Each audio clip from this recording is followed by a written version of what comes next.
मित्रांनो नमस्कार, पाहू शकता अशा प्रकारे आपण इथे आहोत आणि तुम्हाला पाहू शकता किती बॅकग्राऊंड नॉईज येत आहे आणि आता आपण एका चुटकीमध्ये बॅकग्राऊंड नॉईज बंद करणार आहोत। तर अशा प्रकारे आपण नॉईज कमी केलेला आहे, तर कसा करायचा तुम्हाला सांगतो।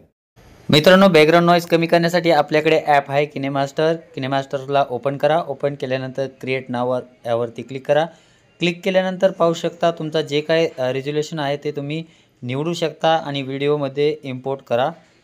व्हिडिओला इम्पोर्ट केल्यानंतर पाहू शकता अशा प्रकारे तुम्हाला व्हिडिओ प्ले करायचा आहे आणि मिक्सर यावरती क्लिक करायचं आहे। सर्वात अगोदर तुमचा साऊंड जे व्हॉल्यूम आहे तो वाढवा, म्हणजे तुम्हाला स्पष्ट आणि सरळ ऐकू येईल। तर यावरती क्लिक करायचं आहे, व्हॉल्यूम जास्त वाढवायचा आहे। अशा प्रकारे एकदा प्ले करून घ्यायचा आहे व्हिडिओ। सर्व व्हिडिओ प्लेबॅक केल्यानंतर पुन्हा काय करायचं आहे, आपल्याला खाली यायचं आहे। अनेक प्रकारचे आपल्याला इफेक्ट यावरती लावता येणार आहेत। अशा प्रकारे इफेक्ट लावून पण आपण चेक करू शकतो की आपला व्हिडिओ कशा प्रकारे होईल।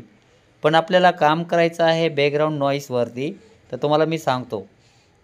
सर्वप्रथम तुम्ही कॉन्ट्रास्ट कमी जास्त करू शकता, यावरती सॅच्युरेशन सारं काही तुम्ही इकडं कमी जास्त करू शकता। मित्रांनो, शॅडो हटवायची असेल तर इथं ऑप्शन आहेत। अनेक प्रकारची कामे तुम्ही यावरती करू शकता। जर तुमच्याकडून छेडखानी झाली तर रिसेट यावरती क्लिक करायचं आहे आणि सगळं तुमचं जशास तसा हा व्हिडिओ होऊन जाईल। थोडासा कॉन्ट्रास्ट आपण वाढवू आणि व्हिडिओची क्वालिटी वाढलेली। आता खाली यायचं आहे। खाली आल्यानंतर तुम्ही पाहू शकता इथे एक ऑप्शन आहे, त्यावरती तुम्ही क्लिक करून तुम्ही ॲडजस्टमेंट करू शकता। पण आपल्याला काय करायचं आहे, नॉईज रिमूव्ह करायचं आहे। तर नॉईज रिमूव्हरला ऑन करायचं आहे। ऑन केल्यानंतर काही क्षणात आपला ही प्रोसेस कंप्लीट होणार आहे।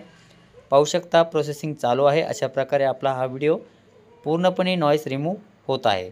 तर कंप्लीटेड झालेला आहे, पाहू शकता। आता एकदा प्ले करून घेऊ। प्ले केल्यानंतर तुम्ही पाहू शकता पूर्णपणे हा व्हिडिओमध्ये जो नॉईज येत होता तो बॅकग्राऊंड नॉईज कमी झालेला आहे। तर व्हिडिओ तुम्हाला पूर्ण मी ऐकवतो, तुम्ही नीट ऐका। मित्रांनो नमस्कार, पाहू शकता अशा प्रकारे आपण इथे आहोत आणि तुम्हाला पाहू शकता किती बॅकग्राऊंड नॉईज येत आहे आणि आता आपण एका चुटकीमध्ये बॅकग्राऊंड नॉईज बंद करणार आहोत। तर अशा प्रकारे आपण नॉईज कमी केलेला आहे। मित्रांनो, अशा प्रकारे तुम्ही बॅकग्राऊंडचा नॉईज कमी करू शकता फ्रीमध्ये। नेक्स्ट व्हिडिओमध्ये आपण भरपूर काही माहिती जाणून घेणार आहोत। चॅनलला सबस्क्राईब करून ठेवा। धन्यवाद, बाय बाय।